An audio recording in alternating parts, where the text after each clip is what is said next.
This is the May 18th, 2011 Austin Constitution Meetup. I'm John Rowland, and we're here this evening at the North Village Branch Library to discuss a few things. Starting out with the debt ceiling and what it will mean if it's not raised. The Republicans in the House in particular are holding out to not raise it, and the Democrats in the Senate are refusing to entertain any serious cuts. So I've been doing a little bit of analysis of my own. I don't have a PowerPoint ready for it yet. I will have a blog entry on the subject. But basically what it comes down to is this, that in order to avoid not paying the government's bills, we're going to have to cover $738 billion through the end of this fiscal year, which ends in September.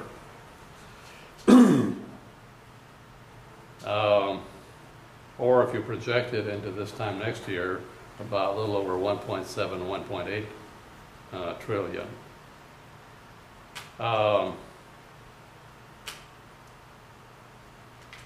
They would have to borrow that much money in order to cover it. That's how much revenues fall short of expenditures. Or, of course, raise taxes. And, of course, the Democrats keep wanting to raise taxes. However, as people who actually know what is going on will point out, even if you taxed 100% of the assets of all billionaires, that's only about 1.7 trillion itself, that would only cover the deficit for 1 year. And if you taxed everyone over who made more than $250,000 a year, you would only raise about 50 billion or so. So it's only a drop in the bucket. And what they don't all point out, which I'm fond of pointing out, is that if you were to raise taxes now, it would take more than a year for the receipts from that raise to start coming in. Now, the people do make quarterly return payments, but it takes a while for any rate increase to kick in. So if you were to raise it by enough so that by this time next year they were bringing in $738 billion more a year, they wouldn't get that much in the intervening time period. They would only get about half that much. So they still wouldn't be able to cover the deficit. What that would mean, however, is that everybody who pays taxes, maybe some who don't yet pay taxes, would have a tax increase of about 70%. So if you're let's say, making $70,000, $80,000 a year, pay $10,000 in taxes, you would be paying an extra $7,000 a year. Which means that since you probably have a mortgage, car payments and so forth, that you'd have to cut out everything that's at all discretionary. No eating out, cut down groceries, no vacations, no motor trips. You couldn't cut down on Christmas gifts. Practically everything except mortgage payments, car payments, and a few things, utilities, maybe rent, would have to go, which would have, of course, a tremendous influence on the economy, because most of the economy really depends on this kind of discretionary spending. So probably 80% of the working public depends directly or indirectly on people having discretionary money to spend. There was a time when most people had manufacturing jobs when that wasn't true, but now they're mostly selling things that are discretionary. Question. What percentage of our economy is based on military spending? Production of military goods, both for our consumption and for export. And what are we spending per year on what's our defense budget? Well, most of the defense budget is for salaries, for military personnel. But isn't it like about $1 trillion a year? It's in that neighborhood, yeah. We cut our defense But budget. only about 10% of that is for hardware and supplies and stuff like that. Most of it is for salaries. So it exceeds the defense budgets of every other nation on the planet combined. Right? So what if we cut that down to like 10%? We could pay off our debt and balance our budget Yeah. in The only trouble is a we'd be decade. throwing a whole bunch of military personnel onto the market where they wouldn't be able to find a job. Where they'd have to actually work for a living. Yeah. They could produce something. Well, maybe not. See, it costs about That four. would it costs definitely about- activate the transferable skills issue. Yeah, it takes about a $40,000 investment, in capital investment, to create a job. That's before you pay a single week of salary. Based on There has to be a place to work. There has to be equipment, supplies, administration. Nobody can really work without some kind of supervision. All that has to be set up. There are regulations to meet, paperwork to fill out. it wouldn't cost me that much to start driving a taxi. No, and of course, that's being a small businessman, which is what you are when you drive a cab. You don't bear that cost, but the cab company is financing you. The cab company is providing you a vehicle, or is financing it, but it's still a substantial investment. How much did that car cost I paid $8,000 for the taxi. to buy it? Yeah. Okay. It wasn't worth that. So what do you think the $30,000. cab company paid when they bought it? They didn't pay anything. Well, they got to pay something. No, Yeah. because it's always, they don't own, they sell their taxis to us. Okay, but they still had, somebody somewhere had to pay for the car. Right. And that looks like about a $40,000 car. I wish. Well, to get one like it from a dealer, you got to pay that much. So, Or all the things that go with it once. Yeah. Anyway, After the plus purchase. you got a dispatcher, you've got communications. the point that I'm trying to make is that, we treat the military like this sacred cow. And, that's what's killing us. And the military expenditures ballooned under the Bush-Cheney regime Mhm. to an exorbitant level that's not been cut back. And that's just, and it's Al-Qaeda's strategy from the beginning. It's winning, and they knew it.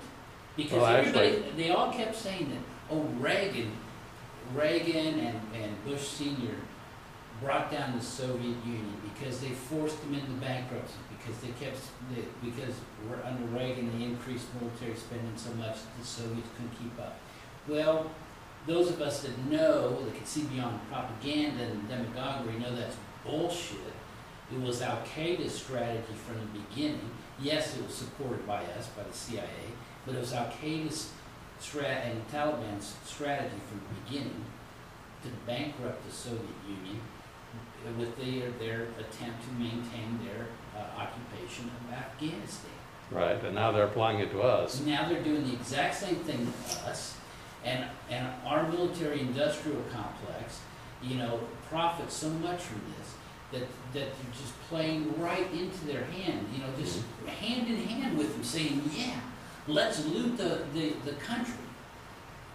I mean, our own military establishment, some of them unwittingly, but others, I think they've got to know, are working hand in hand with Al Qaeda Yeah. to loot our economy into destruction. And they don't care because their personal profit. They personally are profiting from it and putting their money into other safe havens around the world. The Carlyle Group, which the Bush family is a big owner of, So, why do we go on this assumption that we have to increase taxes on us? Why don't we just cut the military spending, cut the police spending? We incarcerate 8 times, 10 times more than anybody else in the world. The prison industrial complex. That's bankrupting us. The way you can really do some damage to the prison industrial complex is stop the war on drugs. Yep. Because it has not gained anything. Yep. It's cost more lives than But in it fact, has it's saved. done something else. It, as it did with the mob in the 30s, they started out bootlegging, but then they went into other things. And when Prohibition ended, they were in those other lines of business. They had vision. Loan sharking, extortion, and so forth. And Well- outright corruption. Well, the cartels have learned the same lesson. Less than 40% of their revenue now comes from narcotics. Really? Less than 40%? It's mostly now coming from extortion. To a lesser extent, human smuggling, kidnapping, and sales of pirated, intellectual property. So it's they're phasing out on drugs. They're more lucrative things to do. They're doing things like buying banks. In fact, they're buying all kinds of legitimate assets and they're looting them, leaving empty shelves.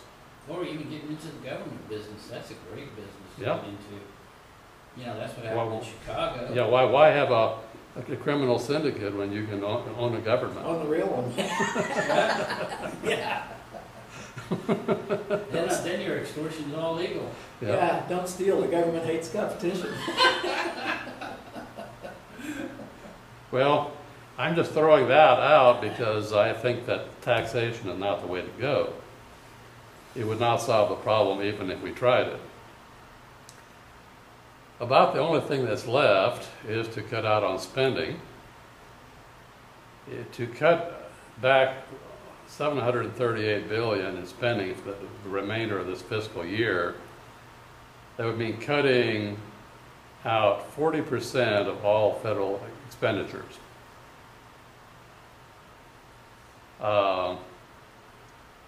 And that is just about as much as Social Security, Medicare, Medicaid, farm subsidies, and a few other things combined. No, what about Afghanistan? What if we just stopped spending, how much is it? $1 billion a week, I think they're saying. We're now spending That's, $1 billion a week. yeah, there's a on little bit of a Afghanistan. misunderstanding on that. That's $365 billion a year. Yeah, there's a little bit of misunderstanding on that point because the marginal cost of being in Afghanistan is not that as great as the numbers would suggest. It's an accounting practice to attribute all the costs spent in connection with Afghanistan to the Afghanistan operation. However, if you pulled all those troops back, they would still be costing almost the same amount of money. You still got the same number of people that you're paying them. You still got to run training missions. There's still fuel, and the only thing you're not doing is spending as much on ammunition. Cuttables? They're not, And in fact, if you brought them back to the United States, it would cost more. I've had these contractors in my cab, and they brag to me about getting paid $100,000 a year Mm-hmm. to be a mercenary for the United States. Yeah. And be stationed in Iraq or Kuwait or Afghanistan. I almost went to Afghanistan for nearly $300,000 a year. I was gonna say, but I grew any conscious. more, 100,000 is You're right, I mean, payment. And vote for Ron Paul if you want to cut back on everybody, which is And what I they want to do. and if they stay over there a year, a year and a half, there's no income tax on it. Right. Yep. And they're not spending that money here. They're spending it Yeah. for But it's also not. trips to Dubai. It's actually not costing as much to keep our troops overseas as it would cost if we brought them back home. If you compare the costs of a base abroad, especially in a third world country. Cut them back. Lay Say them just off. Lay them off. Yeah, I'm talking about keeping the number of personnel constant, of course. Why? Well, you don't have to, but for the sake of arguments, trying to understand where the money's going. It's actually cheaper to rent a base in, let's say, the Philippines or Okinawa or some such place than in Texas or California or some other such place, because the costs of operation are higher here. So if you're plotting strategy for reducing spending, you have to figure out where the money is going. That's just what I'm trying to explain here. So, about the only thing that can work is well, first of all, Social Security is not on the budget.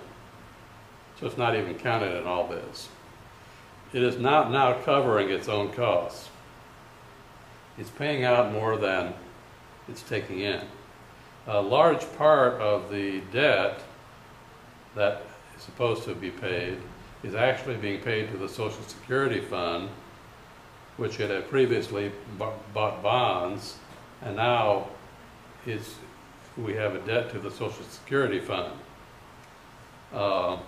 That could be reduced if we were to convert the Social Security system to a system like that of Chile,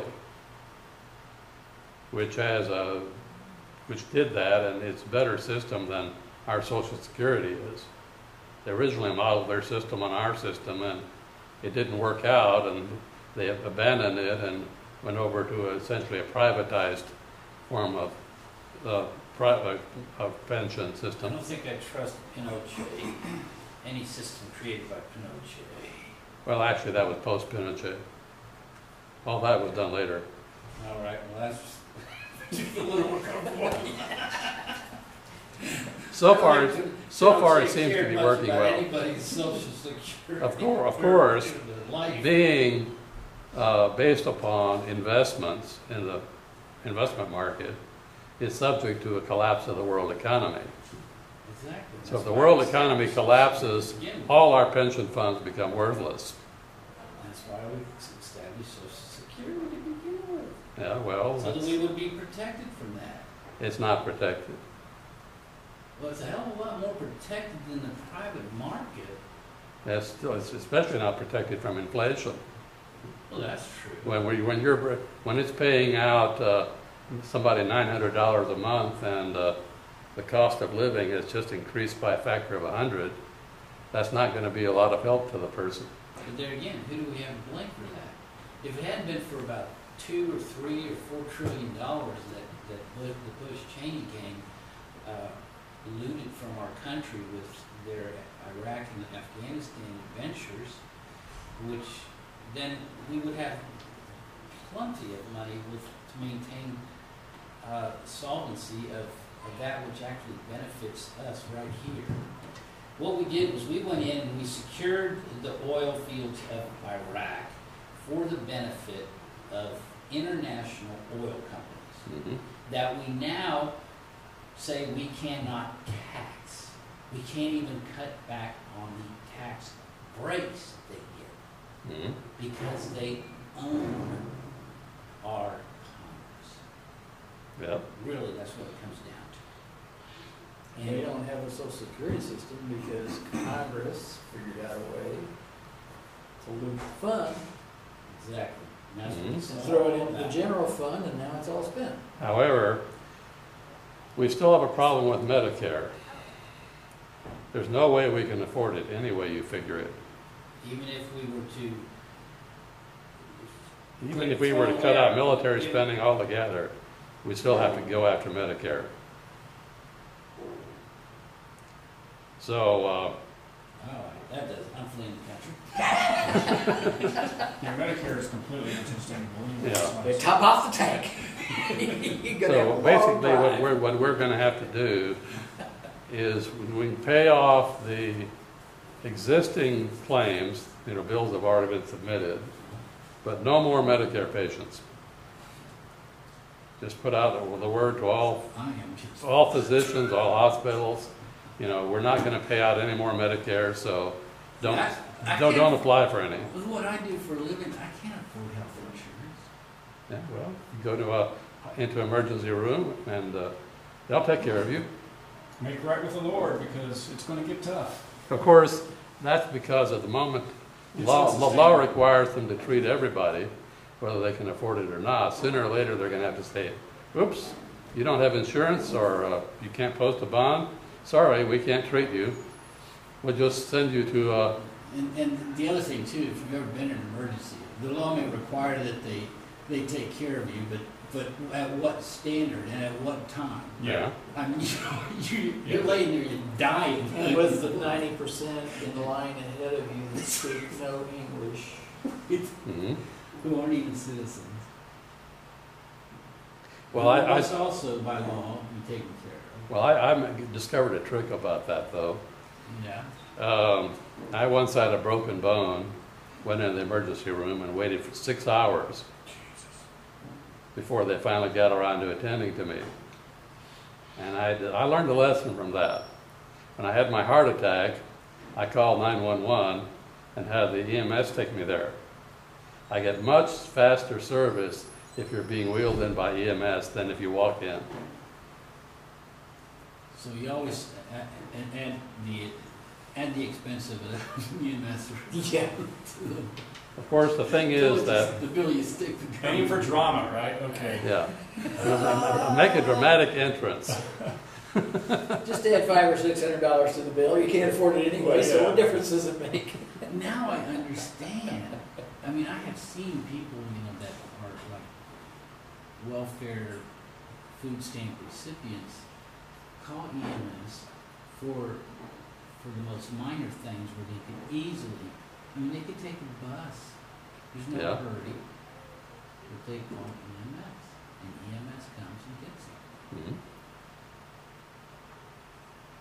Mhm. And of course, having insurance makes all the difference. When I had my first heart attack, they asked me if I had insurance. I showed I had Blue Cross Blue Shield. That's okay. And all of a sudden, they lit up and gave me first quality care. I have a sneaking feeling that if I hadn't had insurance, they would have just shuffled me out in the hallway and waited for me to die. Wait for you to die. If you'd have done it quickly. Yeah. So, all kinds of art to survival. Our Paleolithic ancestors had to know how to spot food, either on the hoof or on the ground, and they had to avoid, those critters that might try to eat them, or rival warriors, or people, other hazards. We have to know how to negotiate through a healthcare system, or through other bureaucracies. We're becoming home of bureaucratitis. He who knows how to wend their way through the bureaucratic system survives. There was a system like that once before, wasn't it called Byzantine? Byzantine Empire, yeah. Well, the Chinese were had like that too. Did they get like that at one point? Yeah. Well, they did do a few things right though. They qualified their candidates for civil service positions by having them play games of Go. The winners got the jobs.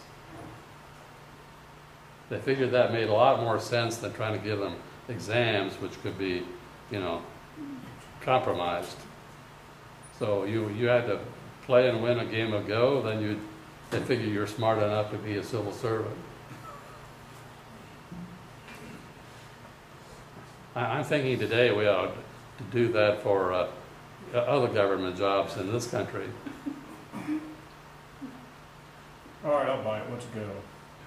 Go is the Oriental game played on a 19 by 19 board with little black and white stones that you place not on the middle of the squares but on the corners, the intersections.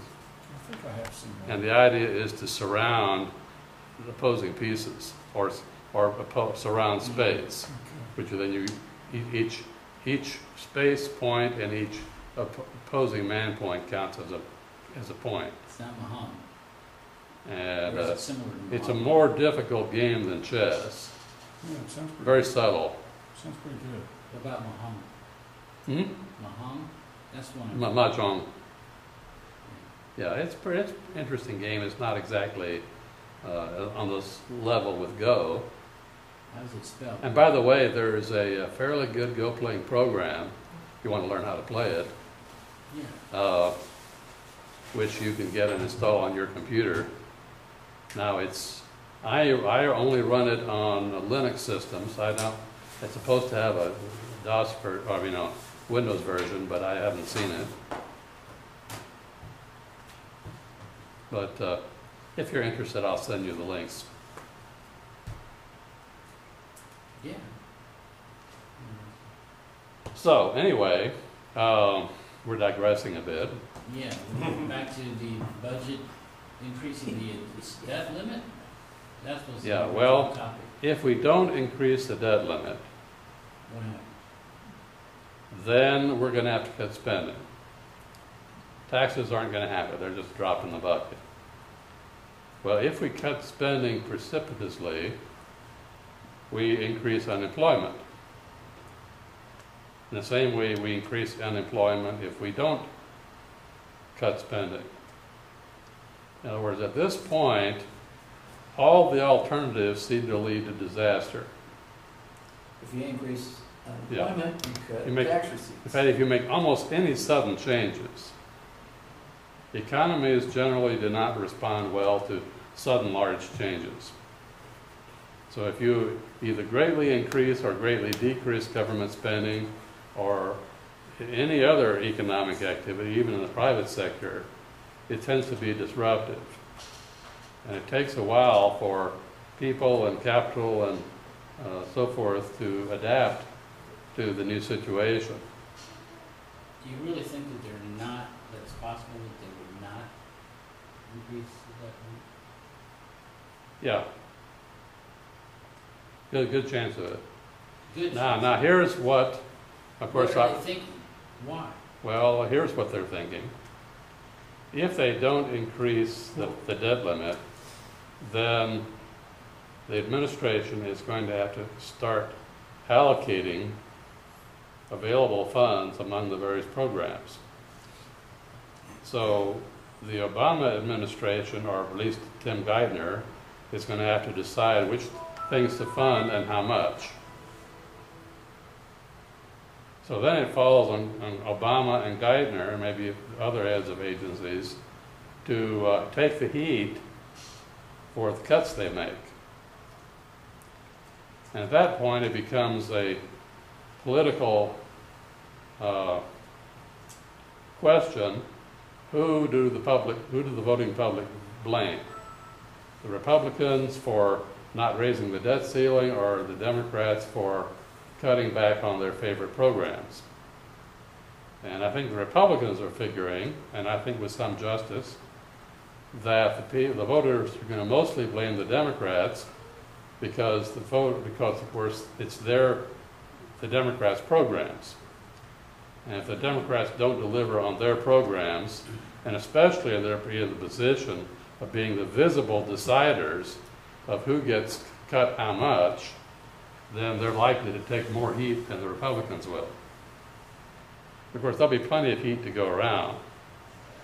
I have a feeling the Libertarian Party is going to get a lot more votes this next election than they have in the past. No doubt, no doubt. Where does the Libertarian Party stand on this raising the debt issue? Well, we don't really have a position. Don't have a position? No. Because we haven't met to discuss it since the problem has developed. We're kind of slow to develop new policies. My position, and of course I'm on the platform committee of both the both the state and national committees, is simply that these programs are unconstitutional and that we need to cancel unconstitutional programs. Now, of course, Which is the true and correct answer, but brings with it the unintended consequence of Leaving more large people. and sharp changes in course.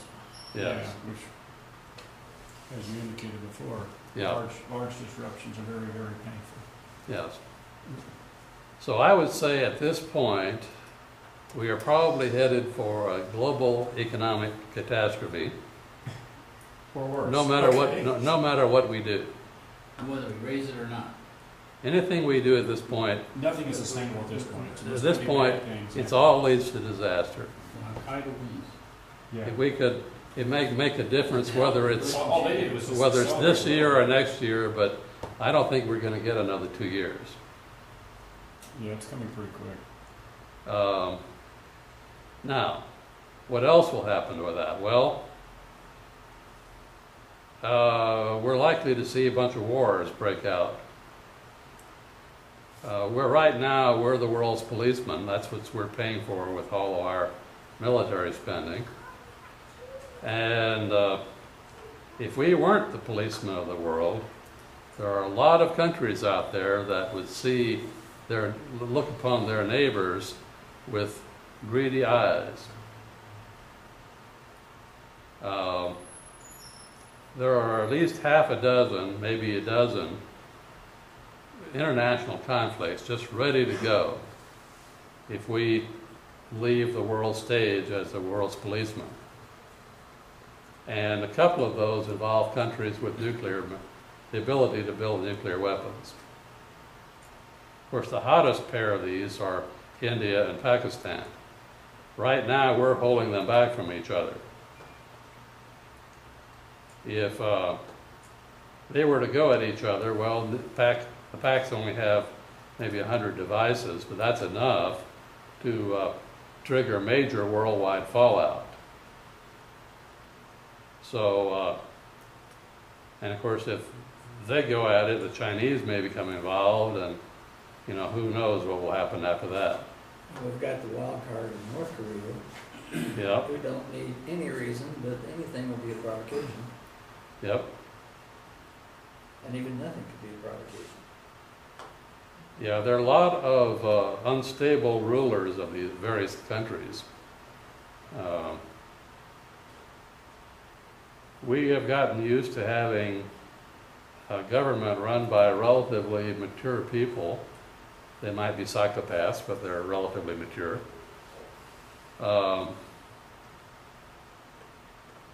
when you go to other countries, you find people who are just flat out, crazy, by any standard. And there's no telling what they're liable to do, especially if they have some powerful toys in their possession. So I would say that the next 40 or 50 years is going to be a very bad time in human history. It's probably going to take that long to climb out of it again. So probably longer than that will still be alive. You can pretty well figure that all your jobs will disappear. Nobody's going to be taking cabs. They'll be walking if they move at all. You may be pressed into service delivering food to people who are starving and under bridges. But it's going to be rough. It's going to be rough for everybody. Oh, I disagree. Why do you think it's going to be rough for everybody? Well, Technology is going to be advancing at an astronomical rate at the same time, and so there's going to be a very small few which are going to do great. But Yeah. this is face for most of us, Multiplier, it's going to suck. multiplier effect. If- Yeah. If they have places, refuges to go to. Well, Now, we know that they're building underground bunkers. And of course, there are islands or other countries they might flee to, but even most of those places still have to be supplied.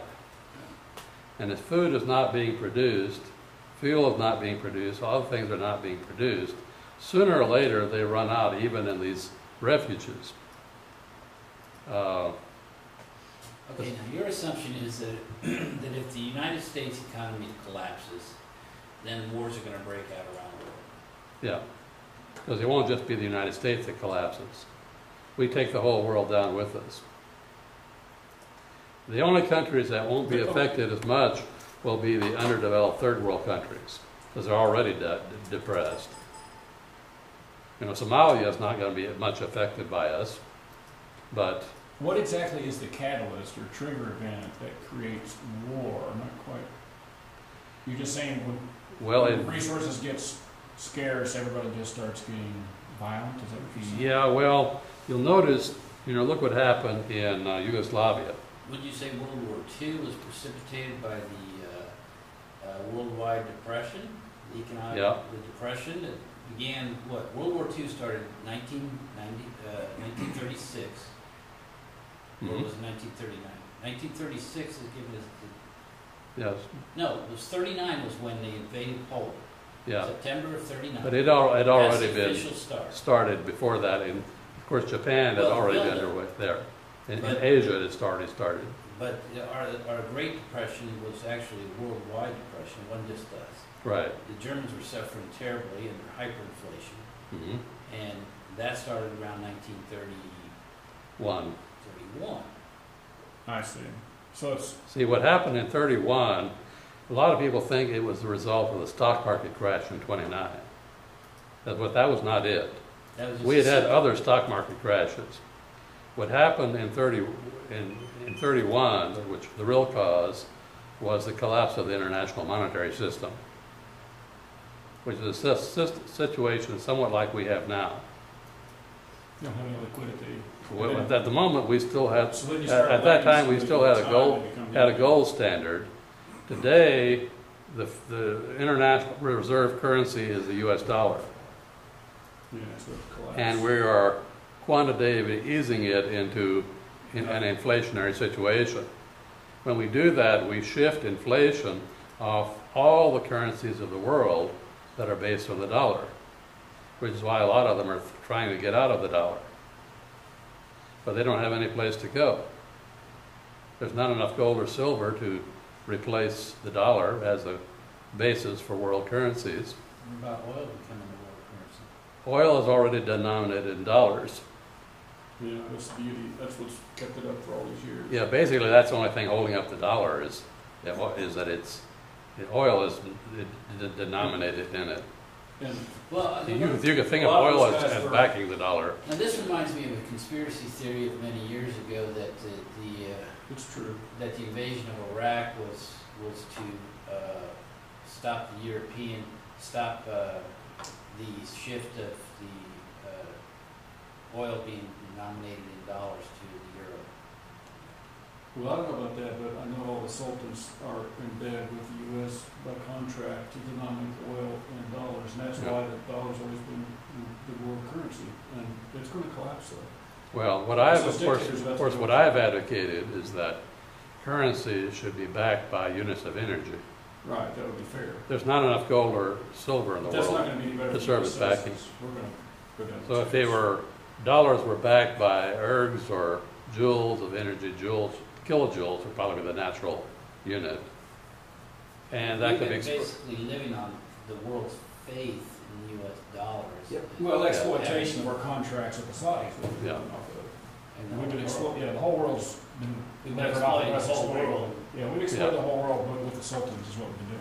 Yeah. with, To our advantage. with our, to our advantage with the dollar being Leverage as to the the oil. de facto Mhm. global currency. Yeah, it's all tied to energy. That's exactly right. And so, but when that disappears, It won't disappear quick though, it'll be kind Yeah. of slow, but What do some you of these think? lurches though. And of course, the thing is that what do you think that about the oil IMF? is a depleting resource. If you denominate it in energy, then it doesn't hurt if you have a shortage of oil as long as there's enough energy in other forms. Yeah, that's a lot fairer, a lot more stable, more But- sustainable. You know, we could, so you're spreading the risk, as it were, among different forms of energy. But when it's all based upon one form of energy, you have a inherently unstable situation, especially when political turmoil can cut off the supplies. But our Let me standard. ask you this, John. What do you think about the head of the IMF and this? I mean, to me, I think, I don't know, it just seems to me like it's a setup that he and the IMF is getting ready to do something that somebody didn't like. Yeah, I mean, I- powerful forces didn't like. Yeah, because we're usually protected. I'm a little suspicious, like why did they let this guy go down? well, the only Yeah, thing it's is just though, like- that it's now coming out that he's done this kind of thing before. Maybe not with violence, Maybe he but was pretty just so close. sloppy they couldn't protect him. I don't know. Well, I suspect the guy just suffers from hubris, thinks that, you know, he can get away with anything he wants to do. And Kind of like Schwarzenegger. he should have, I don't know. I just kinda, he should have stayed in France and not I come don't to the think United that's States. it. I don't think that's it. And you know, these. What do you think? I think that it's a form of assassination, and Yeah. that's what they can do. That's what they do. Yeah. You know, that's how you But take usually, somebody out. when they do it, they exploit. Exactly. That's what I'm trying to find out. Oh, For you're what good. Yeah. purpose? Yeah. And John's, you know, into all this fiscal stuff. I'm thinking he would have some insight into it. Now think about it, John. If this guy is not a sexual predator, Mhm. you know, Or even if he is, we're just using this as an opportunity to. exactly. Yeah. Yeah, What- everything says Who might be opportunistic. behind it and why? Mhm. What might be their objective? Well, I'm sure I can think of a lot of reasons why a lot of people might have to take him down. Okay. Well, financially related from the world. Financial. Yeah, We're about to have huge the changes. IMF is not IMF. really that much of a threat. I mean, Do they have the control of the IMF World Bank, no, that's two different organizations, Completely independent. pretty much, yeah. So not a lot of the I same. mean, they people talk to each across the other, land. but I thought there might have been some of the same power people no, controlling. no. I mean, there's a certain amount of overlap, but that they did have different missions, different sources. But the IMF, and for that matter, the World Bank, are basically funded by national governments, mainly us, to serve our foreign policy purposes. So it's a tool of our foreign policy. You know, if it's not functioning according to our desires, we can always turn it in another direction with, you know, a few words. So, Or off the head of it. well, but for that, he would almost have to have been non-cooperative in some sense with the powers that be. And I don't see any indication that he was. Nobody's been the establishment seems to have been objecting to anything the IMF is doing. I mean, maybe they are, but we don't know about it. But anyways, it's fun to speculate about, but So this is just a result of a personal I just don't buy it. anomaly. well, from my time in Washington and other centers of power, there are a lot of guys like that who are just waiting to stumble. In fact, But they in won't fact, arrest them. Police the won't powers arrest that them. They're be too afraid to. love to put people like that in positions of power, because then they can control them. Judge, I know what you like to do with these little boys. Now, if you really don't want this to come out, you need to give us a favorable ruling in this case. Corruption is rampant. And blackmail is a big part of it. In the United States? It's not all bribery. A lot of it is intimidation, extortion. We're different. That only happens elsewhere. So, More casual. now don't let me forget, but at 8:30 we have a conference call that I would like to take. Bob Schultz called it. Bob Schultz? Yeah. What's going on? It's an organizational call.